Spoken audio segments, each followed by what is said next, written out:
नमस्कार, स्वागत है आपका हमारे यूट्यूब चैनल आरटी सिकवाल पे।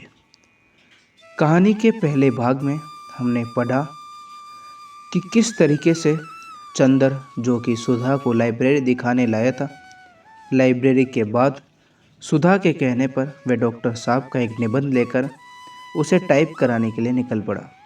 अब आगे सिविल लाइंस के लिए एक उजाड़ हिस्से में एक पुराने से बंगले के सामने आकर मोटर रुकी। बंगले का नाम था रोजलान, लेकिन सामने के कंपाउंड में जंगली घास उग रही थी और गुलाब के फूलों के बजाय आहते में मुर्गी के पंख बिखर पड़े थे। रास्ते पर भी घास उग रही थी और फाटक पर जिसके एक खंबे की कॉर्निक्स टूट चुकी थी, बजाय लोहे के दरवाजे के दो आड़े बांस लगे हुए थे।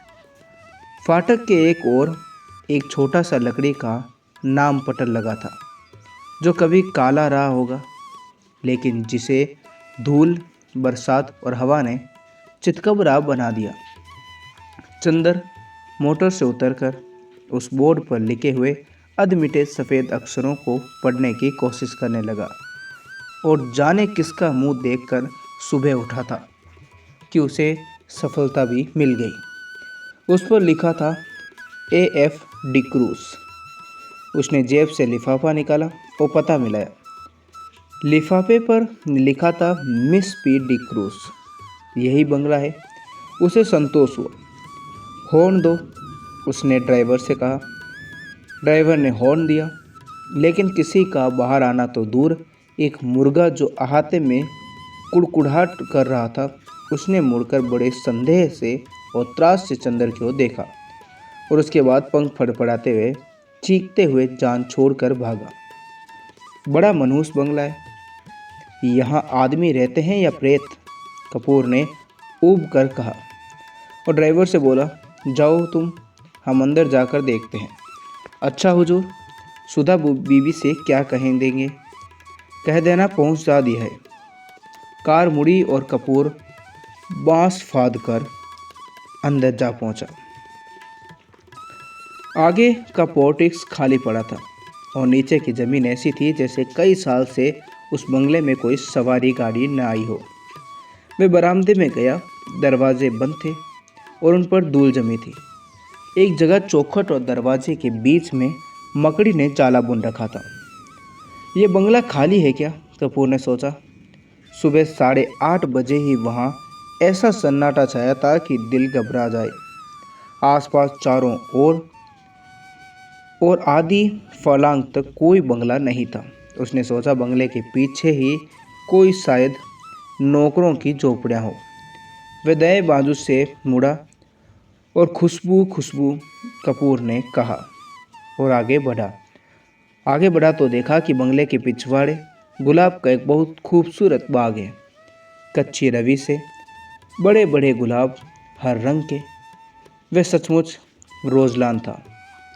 वह बाग में पहुंचा। उधर से भी बंगले के दरवाजे बंद थे। उसने खटखटाया, लेकिन कोई जवाब नहीं मिला। वह बाग में घुसा कि शायद कोई माली काम कर रहा हो। बीच बीच में ऊंचे ऊंचे जंगली चमेली के झाड़ थे और कहीं कहीं लोहे की छड़ों के कटघरे। बेग बेलियाँ भी फूल रही थी, लेकिन चारों ओर एक गजब सा सन्नाटा था और हर फूल पर किसी खामोशी के फरिश्ते की छां थी। बाग एक ऐसी सितारों का गुलदस्ता लग रहा था जिनकी चमक, जिनकी रोशनी और जिनकी ऊंचाई लुट चुकी हो। लगता था जैसे बाग का मालिक मौसमी रंगीन भूल चुका हो, क्योंकि नेस्टिजियम या स्विफ्टी या फ्लॉक्स कोई भी मौसमी फूल न था। सिर्फ गुलाब थे और जंगली चमेली थी और बेग बेलियों थी जो सालों पहले बोए गए थे। उसके बाद उन्हीं की काट छांट पर बाग चल रहा था। बागबानी में कोई नवीनता और मौसम का उल्लास न था। चंदर फूलों का बेहद शौकीन था।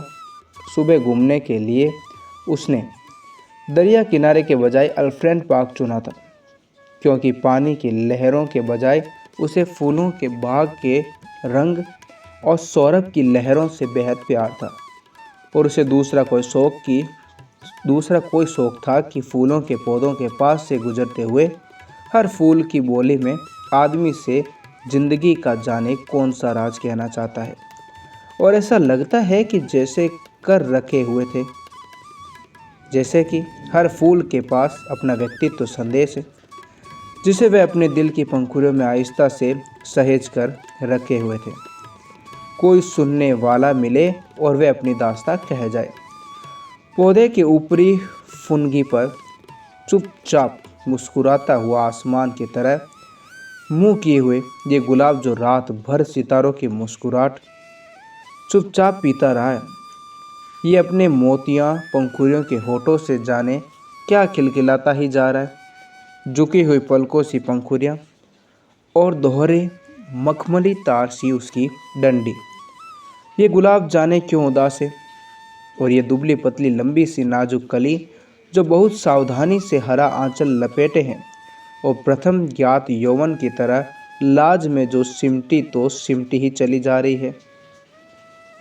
लेकिन जिसके यौवन की जैसा शान से खिला हुआ पीला गुलाब, उस पीले गुलाब के पास आकर चंदर रुक गया, झुककर देखने लगा। कार्तिक पूर्णों के चांद से झरने वाले अमृत को पीने के लिए व्याकुल किसी सुकुमार भावपरी की फैली हुई अंजलि के बराबर बड़ा सा वह फूल जैसे रोशनी बिखेर रहा था। बेक बेलियों के कुंज से छनकर आने वाले तोता पंखी धूप ने जैसे उस पर धान पान की तरह खुशनुमा हरियाली बिखेर दी थी। चंदर ने सोचा उसे तोड़ ले, लेकिन हिम्मत न पड़ी। वह झुका कि उसे सूंघ ही ले।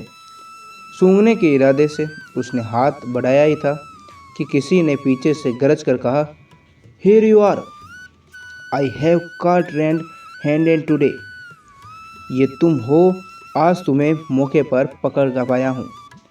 और उसके बाद किसी ने अपने दोनों हाथों में उसे जकड़ लिया और उसकी गर्दन पर सवार हो गया। वह उछल पड़ा और अपने को छुड़ाने की कोशिश करने लगा। पहले तो वे कुछ समझ नहीं पाया। अजब रहस्यमय है ये बंगला। एक अव्यक्ति भय और एक सिरहन में उसके हाथ पांव ढीले हो गए, लेकिन उसने हिम्मत करके अपना एक हाथ छुड़ा लिया और मुड़कर देखा तो एक बहुत कमज़ोर बीमार सा पीली आंखों वाला गोरा उसे पकड़े हुए था। चंदर के दूसरे हाथ को फिर से पकड़ने की कोशिश करता हुआ वह हाँफता हुआ बोला अंग्रेजी में, रोज़ रोज़ यहाँ से फूल गायब होते हैं। मैं कहता था कौन ले जाता है। हो वह हाँफता जा रहा था। आज मैंने पकड़ा तुम्हें। रोज़ चुपके से चले जाते थे। वे चंदर को कसकर पकड़े था, लेकिन उस बीमार गोरे की सांस जैसे छूटी जा रही थी। चंदर ने उसे झटका देकर धकेल दिया और डांट कर बोला, क्या मतलब है तुम्हारा? पागल है क्या? खबरदार जो हाथ बढ़ाया तो अभी ढेर कर दूंगा तुझे, गोरा सुअर। और उसने अपनी आस्तीन चटाई। वह धक्के से गिर गया था। धूल झाड़ते उठा बैठा और बड़ी ही रोनी आवाज़ में बोला, कितना जुल्म है, कितना जुल्म है। मेरे फूल भी तुम चुरा ले गए और मुझे इतना हक भी नहीं कि तुम्हें धमकाऊं। अब तुम मुझसे लड़ोगे। तुम जवान हो, मैं बूढ़ा हूँ। हाय रे, मैं सचमुच। वे जैसे रोने लगा था। चंदर ने उसका रोना देखा और उसका सारा गुस्सा हवा हुआ और हंसी रोकर बोला, गलतफहमी है जनाब, मैं बहुत दूर रहता हूँ। मैं चिट्ठी लेकर आया, मिस डी क्रूज से मिलने आया था। उसका रोना नहीं रुका। तुम बहाना बनाते हो और अगर मैं विश्वास नहीं करता तो तुम मुझे मारने की धमकी देते हो। अगर मैं कमज़ोर न होता तो तुम्हें पीस कर खा जाता और तुम्हारी खोपड़ी कुचल कर फेंक देता, जैसे तुमने मेरे फूल फेंके होंगे। फिर तुमने गाली दी, मैं उठाकर तुम्हें अभी नाले में फेंक दूंगा। अरे बाप रे, दौड़ो दौड़ो, मुझे मार डाला। पॉमी टॉमी, अरे दोनों कुत्ते मर गए। उसने डर के मारे चीखना शुरू किया। क्या है बर्टी, क्यों चिल्ला रहे हो? बाथरूम के अंदर से किसी ने चिल्लाकर कहा। अरे मार डाला इसने, दौड़ो दौड़ो। झटके से बाथरूम का दरवाज़ा खुला। बैदे गाउन पहने वो एक लड़की दौड़ती हुई आई और चंदर को देखकर रुक गई। क्या है? उसने डांट कर पूछा। कुछ नहीं, शायद पागल मालूम देता है। जबान संभाल कर बोलो, वह मेरा भाई है। ओह, कोई भी हो, मैं मिस डिक्रूज से मिलने आया था। मैंने आवाज़ दी तो कोई नहीं बोला। मैं बाग में घूमने लगा।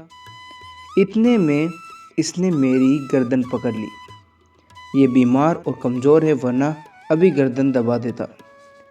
गोरा उस लड़की के आते ही फिर तनकर खड़ा हो गया और दांत पीसकर बोला, अरे मैं तुम्हारे दांत तोड़ दूंगा, बदमाश कहीं का।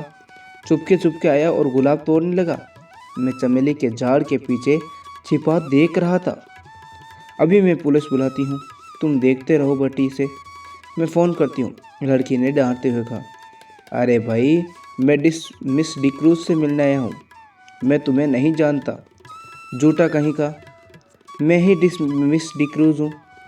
देखिए तो ये खत। लड़की ने खत खोला और पढ़ा। एकदम उसने आवाज़ बदल दी। छी बटी, तुम किसी दिन पागल खाने जरूर जाओगे। आपको डॉक्टर शुक्ला ने भेजा है। तुम तो मुझे बदनाम कर डालोगे बटी। उसकी शक्ल और भी रोनी हो गई। मैं नहीं जानता, उसने और भी घबरा कर कहा। माफ़ कीजिए, लड़की ने बड़े मीठे स्वर में साफ हिंदुस्तानी में कहा। मेरे भाई का दिमाग ज़रा ठीक नहीं रहता जब से इनकी पत्नी की मौत हो गई है। इसका मतलब ये नहीं है कि ये किसी भले आदमी की इज्जत उतार ले, चंदर ने बिगड़ कर कहा। देखिए, बुरा मत मानिए, मैं इनकी ओर से माफ़ी मांगती हूँ। आइए अंदर चलिए। उसने चंदर का हाथ पकड़ लिया। उसका हाथ बेहद ठंडा था। वह नहा कर आ रही थी। उसके हाथ के उस तुषार स्पर्श से चंदर सिहर उठा और उसने हाथ झटक कर कहा, अफसोस, आपका हाथ तो बर्फ है। लड़की चौंक गई। वह सदस्य स्नानता सहसा सचेत हो गई और बोली, अरे शैतान, तुम्हें ले जाए बटी, तुम्हारे पीछे मैं वैदिक गाउन में भाग आई। और वैदिक गाउन के दोनों कलर पकड़कर उसने अपनी खुली गर्दन ढकने का प्रयास किया और अपनी पोशाक पर लज्जित होकर भागी। अभी तक गुस्से के मारे चंदन ने उस पर ध्यान ही नहीं दिया था, लेकिन उसने देखा कि वह 23 बरस की दुबली पतली तरुणी, लहराता हुआ बदन, गले तक कटे हुए बाल, एंग्लो इंडियन होने के बावजूद गोरी नहीं है। चाय की तरह वह हल्की, पतली, भूरी और तुर्स थी। भागते वक्त ऐसी लग रही थी जैसे छलकती हुई चाय। इतने में वह गोरा उठा और चंदर का कंधा छूकर बोला, माफ़ करना भाई, उससे मेरी शिकायत मत करना। असल में ये गुलाब मेरी मृत पत्नी की यादगार है। जब इनका पहला पेड़ आया था तब मैं इतना ही जवान था जितने तुम, और मेरी पत्नी उतनी अच्छी थी जितनी पम्मी। कौन पम्मी? यह मेरी बहन प्रमिला डिक्रूज। ओह, कब मरी आपकी पत्नी? माफ़ कीजिए, मुझे भी मालूम नहीं था। हाँ, मैं बड़ा अभागा हूँ, मेरा दिमाग कुछ खराब है, देखिए, कहकर उसने झुककर अपनी खोपड़ी चंदर के सामने कर दी और बहुत गिड़गिड़ाकर बोला, पता नहीं कौन मेरे फूल चुरा ले जाता है। अपनी पत्नी की मृत्यु के बाद 5 साल से मैं इन फूलों को संभाल रहा हूँ। हाय रे, मैं, जाइए पम्मी को बुला लाइए। पिछवाड़े के सहन का बीच का दरवाज़ा खुल गया और पम्मी कपड़े पहनकर झांक रही थी। चंदर आगे बढ़ा और गोरा मुड़कर अपने गुलाब और चमेली की जाल में खो गया। चंदर गया और कमरे में पड़े हुए सोफे पर बैठ गया। पम्मी टॉयलेट कर चुकी थी और एक हल्की फ्रांसिस खुशबू से महक रही थी। शैम्पू से धुले हुए रूखे बाल जो मचल पड़े थे, खुशनुमा आसमानी रंग का एक पतला चिपका हुआ जीना ब्लाउज और ब्लाउज पर फ्लैनेल का फुल पैंट जिसके 2 गेलिस कमर, छाती और कंधे पर चिपके हुए थे। होठों पर हल्की लिपस्टिक की झलक मात्र थी और गले तक बहुत हल्का पाउडर जो बहुत नज़दीक से ही मालूम होता था। लंबे नाखूनों पर हल्की गुलाबी पेंट। वह आई निसंकोच भाव से उसी सोफे पर कपूर के बगल में बैठ गई और बड़ी मुलायम आवाज़ में बोली, मुझे बड़ा दुख है मिस्टर कपूर, आपको बहुत तवालत उठानी पड़ी, चोट तो नहीं आई आपको? नहीं नहीं, कोई बात नहीं। कपूर का सारा गुस्सा हवा हो गया। कोई भी लड़की निसंकोच भाव से इतनी अपनायत से सहानुभूति दिखाए और माफ़ी मांगे तो उसके सामने कौन पानी पानी नहीं हो जाएगा। और फिर भी तब जबकि उसके होठों पर न केवल बोली अच्छी लगती हो वरन लिपस्टिक भी इतनी प्यारी हो। लेकिन चंदर की एक आदत थी, और चाहे कुछ न हो, कम से कम वे यह अच्छी तरह जानता था कि नारी जात से व्यवहार करते समय कहाँ पर कितनी ढील देनी चाहिए, कितना कसना चाहिए, कब सहानुभूति ने उन्हें झुकाया जा सकता है, कब अकड़ कर। इस वक्त जानता था कि इस लड़की से वे जितनी सहानुभूति चाहे ले सकता है, अपने अपमान के हर जाने के तौर पर। इसीलिए कपूर साहब बोले, लेकिन मिस डिक्रूज, आपके भाई बीमार होने के बावजूद बहुत मजबूत है। उफ, गर्दन पर जैसे अभी तक जलन हो रही हो। वो सचमुच में शर्मिंदा हूँ।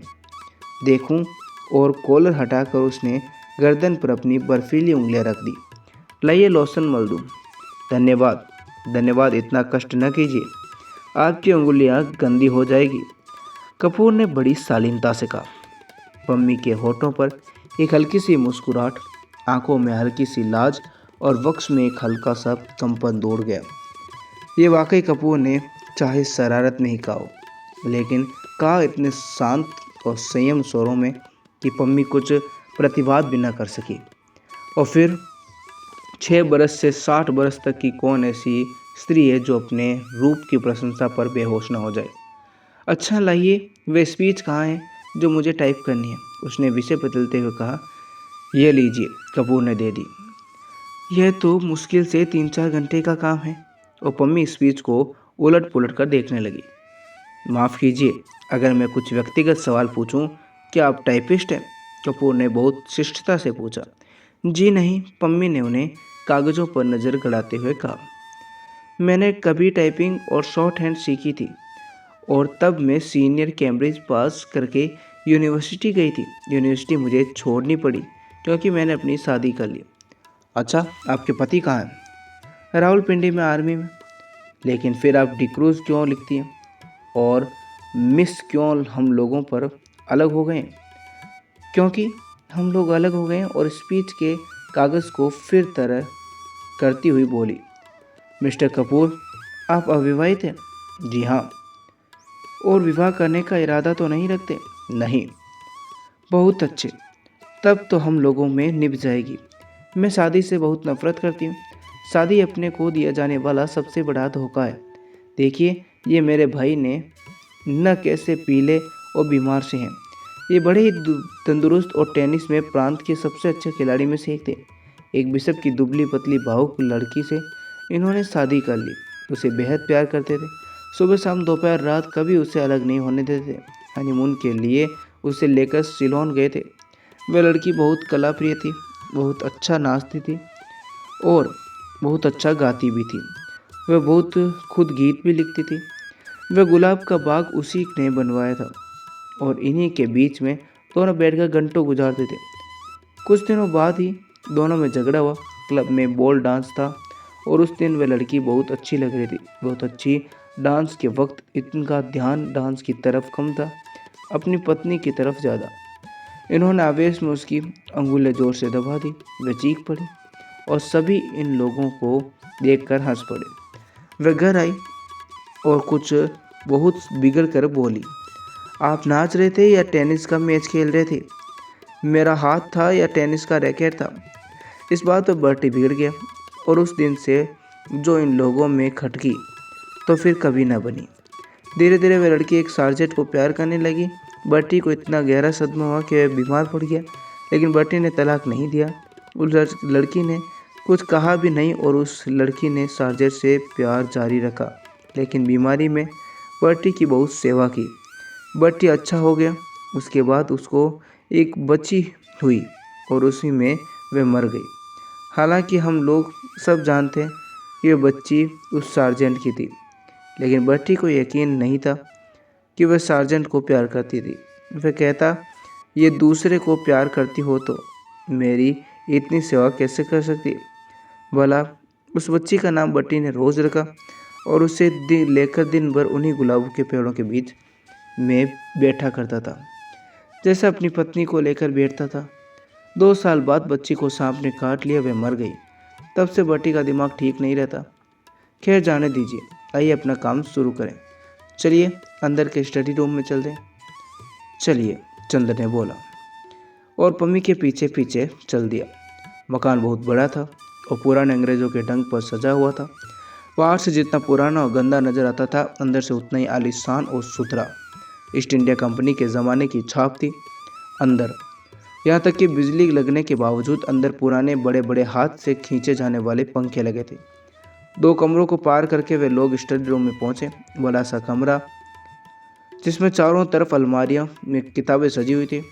4 कोनों में 4 मेज लगी हुई थी, जिनमें से कुछ बस्ट और कुछ तस्वीरें स्टैंड के सहारे रखी हुई थी। एक अलमारी में नीचे खाने में टाइपराइटर रखा था। पम्मी ने बिजली जला दी। टाइपराइटर खोलकर साफ करने लगी। चंदर घूम घूम कर किताबें देखने लगा और एक कोने में कुछ मराठी की किताबें रखी थी और उसे बड़ा ताज्जुब हुआ। अच्छा पम्मी, ओ माफ़ कीजिए मिस डिक्रूज। नहीं, आप मुझे पम्मी कह सकते हैं, मुझे यही नाम अच्छा लगता है। हाँ, क्या पूछ रहे थे आप? क्या आप मराठी भी जानती? नहीं तो नहीं, मेरी नानी जी जानती थी। क्या आपको डॉक्टर शुक्ला ने हम लोगों के बारे में कुछ नहीं बताया? नहीं, कपूर ने कहा। अच्छा, ताज्जुब है, पम्मी बोली। आपने टर्नर डिक्रूज का नाम सुना है या ना? हाँ, डिक्रूज, जिन्होंने कौसाम्बी की खुदाई करवाई थी। वह तो बहुत बड़े पुरातात्विक थे, कपूर ने कहा।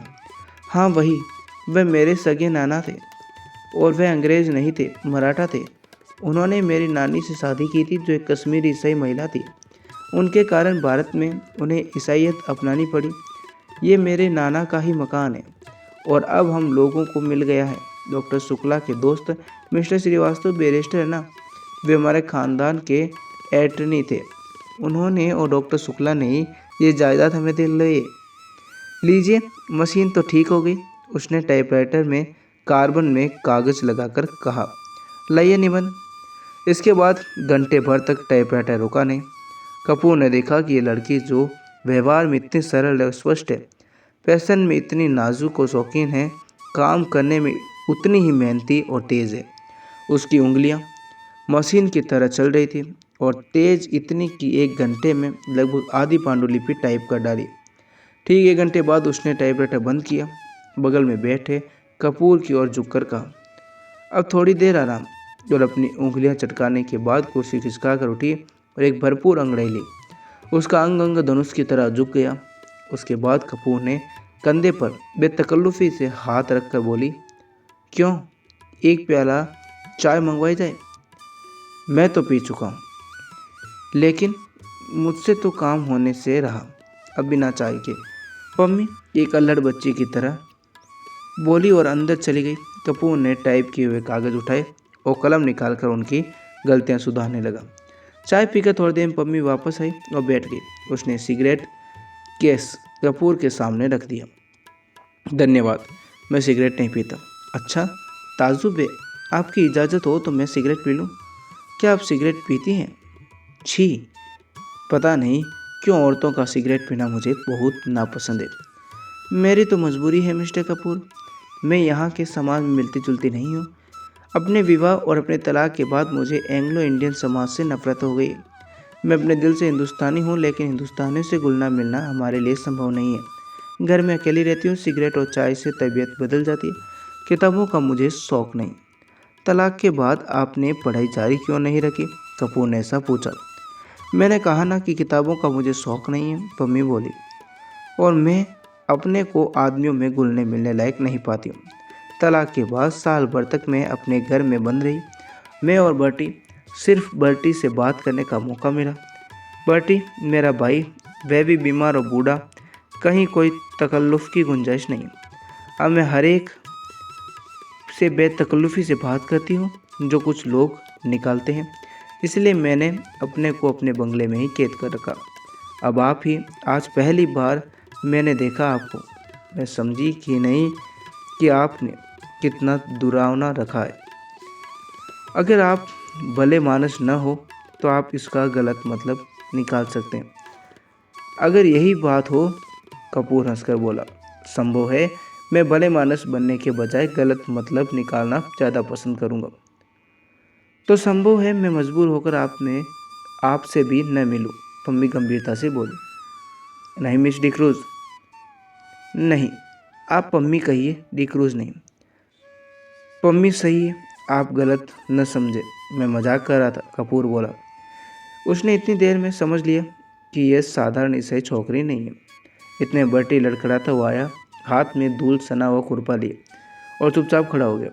अपनी धुंधली पीली आंखों से एकटक कपूर को देखने लगा। कपूर ने कुर्सी खिसका दी और कहा, आइए।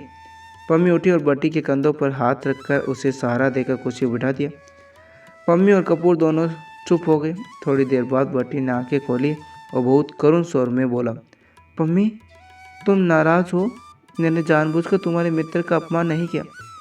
अरे नहीं, पम्मी ने उठकर बर्टी का माथा सहलाते हुए कहा। मैं तो भूल गई और कपूर भी भूल गई। अच्छा धन्यवाद। पम्मी अपना हाथ इधर लाओ। और पम्मी के हाथ पर सिर रखकर पढ़ रहा था और बोला, मैं कितना अभागा हूँ, कितना अभागा। अच्छा पम्मी, कल रात को तुमने सुना था, वह आई थी और पूछ रही थी कि बर्टी तुम्हारी तबीयत अब ठीक है। मैंने झट अपनी आंखें ढक ली कि कहीं आंखों का पीलापन देख न ले। मैंने कहा तबीयत अब ठीक है, मैं अच्छा हूँ। तो उठी और जाने लगी। मैंने पूछा, कहाँ चली? तो बोली, साजिद के साथ ज़रा क्लब जा रही हूँ। तुमने सुना था पम्मी? कपूर स्तब्ध उन दोनों की ओर देख रहा था। पम्मी ने कपूर को आंखों का इशारा करते हुए कहा, हाँ मिली थी। लेकिन बर्टी वे साजिद के साथ नहीं थी। हाँ। तब बर्टी की आंखें चमक उठी और उससे उल्लास भरे स्वर में पूछा, वह बोली, बर्टी के ये गुलाब साजिद से ज़्यादा प्यारे हैं। पम्मी बोली, अच्छा। मुस्कुराते हुए बर्टी का चेहरा खिल उठा। उसकी पीली पीली आंखें और धस गई और दांत बाहर झलकते हुए बाहर आई। क्या कहा उसने फिर? तो उसने कहा, ये गुलाब साजिद से ज़्यादा प्यारे हैं और इन्हीं गुलाबों पर वह नाचती रही और सुबह होते ही इन्हीं फूलों में छिप गई। तुम्हें सुबह किसी फूल में तो नहीं मिली? तुम्हें तो किसी फूल में नहीं मिली, बर्टी ने बच्चों से भोले विश्वास के स्वरों में कपूर से पूछा। चंदर चौंक उठा। पम्मी और बर्टी की इन बातों पर उसका मन बेहद भर आया। बर्टी की मुस्कुराहट पर उसकी नसें थर्रात गई। नहीं, मैंने नहीं देखा, चंदर ने कहा। बर्टी ने मासूमियत से सिर झुका लिया और आंखें बंद कर ली और कहराता हुआ आवाज़ में बोला, जिस फूल में वे छिप गई थी उसी को किसी ने चुरा लिया। फिर सहसा वह तनकर खड़ा हो गया और फुचकारता हुआ बोला, जाने कौन ये फूल चुराता है। अगर मुझे एक बार मिल जाए तो मैं उसका खून पी लूँ। उसके हाथ की उंगलियां काटते हुए उठकर लड़खड़ाता हुआ चला। वातावरण इतना भारी हो गया कि फिर पम्मी और कपूर कोई बात नहीं कर सके। पम्मी ने चुपचाप टाइप करना शुरू किया और कपूर चुपचाप बर्टी की बातें सोचता रहा। घंटों भर बाद टाइपराइटर खामोश हुआ तो कपूर ने कहा, पम्मी, मैंने जितने लोग देखे हैं उनमें शायद बर्टी सबसे विचित्र है और शायद सबसे दयनीय भी। पम्मी खामोश रही। फिर उसी लापरवाही से अंगड़ाई लेते हुए बोली, मुझे बर्टी की बातें पर जरा भी दया नहीं आती। मैं उसको दिलासा देती हूँ क्योंकि वह मेरा भाई है। वो बच्चे की तरह नासमझ और लाचार भी है। कपूर चौंक गया। वह पम्मी की ओर आश्चर्यता से चुपचाप देखता रहा, कुछ बोला नहीं। क्यों, तुम्हें ताज्जुब क्यों होता है? पम्मी ने कुछ मुस्कुराकर कहा। लेकिन मैं सच कहती हूँ। वह बहुत गंभीर हो गई। मुझे जरा तरस नहीं आता। इस पागलपन पर सन सन भर चुप रही। फिर जैसे बहुत ही तेज़ी से बोली, तुम जानते हो उसके फूल कौन चुराता है? मैं उसके फूल तोड़कर फेंक देती हूँ। मुझे शादी से नफरत है। शादी के बाद होने वाले आपसी धोखेबाजी से नफरत है और उस धोखेबाज के बाद झूठ मूठ की यादगार और बेईमानी के पागलपन से भी नफरत है। और ये गुलाब के फूल ये क्यों मूल्यवान है? इसीलिए न कि इसके साथ बर्टी की ज़िंदगी इतनी बड़ी ट्रेजेडी गुथी हुई है। अगर एक फूल के खूबसूरत होने के लिए आदमी की ज़िंदगी में इतनी बड़ी ट्रेजेडी आना ज़रूरी है तो लानत है उस फूल की खूबसूरती पर। मैं उससे नफ़रत करती हूँ, इसीलिए मैं किताबों से भी नफ़रत करती हूँ। एक कहानी लिखने के लिए कितनी कहानियाँ की ट्रेजेडी बर्दाश्त करनी होती है। पम्मी चुप हो गई, उसका चेहरा सुर्ख हो गया। थोड़ी देर बाद उसका तेज उतर गया। वह अपने आवेश पर खुद शर्मा गई, उठकर कपूर के पास गई और उसके कंधों पर हाथ रखकर बोली, बर्टी से मत कहना। कपूर ने सिर हिलाकर स्वीकृति दी और कागज़ समेट कर खड़ा हुआ। पम्मी ने उसके कंधों पर हाथ रखकर उसे अपनी ओर घुमाकर कहा, देखो पिछले 4 साल से मैं अकेली थी और किसी दोस्त का इंतज़ार कर रही थी। तुम आए और दोस्त बन गए, तो अब अक्सर आए यहाँ पे। अच्छा, कपूर ने गंभीरता से कहा। डॉक्टर शुक्ला से मेरा अभिवादन कहना, कभी यहाँ ज़रूर आए। आप कभी चलिए, वहाँ उनकी लड़की है, आप उससे मिलकर बहुत खुश होंगी। इसके बाद पम्मी उसके साथ फाटक तक पहुँचाने चली गई। देखो बटी एक चमेली के झाड़ में टहनियाँ हटा हटा कर कुछ ढूंढ रहा था। पम्मी को देखकर पूछा, उसने तुम्हें याद है वे चमेली के झाड़ में तो नहीं छिपी थी? कपूर ने पता नहीं क्यों जल्दी पम्मी को अभिवादन किया और चल दिया। उसे बटी को देखकर डर लगा। आज के एपिसोड में इतना ही। मिलेंगे हम लोग कल नए एपिसोड में, अगले एपिसोड में इस कहानी के, जिसमें कहानी का आधा भाग पूरा करेंगे। अगर आपको ये कहानी पसंद आ रही है तो आप लोग इस वीडियो को लाइक करें, चैनल आरटीसी कॉल को सब्सक्राइब करें, बेल आइकन का बटन ऑन करें, साथ ही कमेंट करें कि आपको ये कहानी कैसी लग रही है।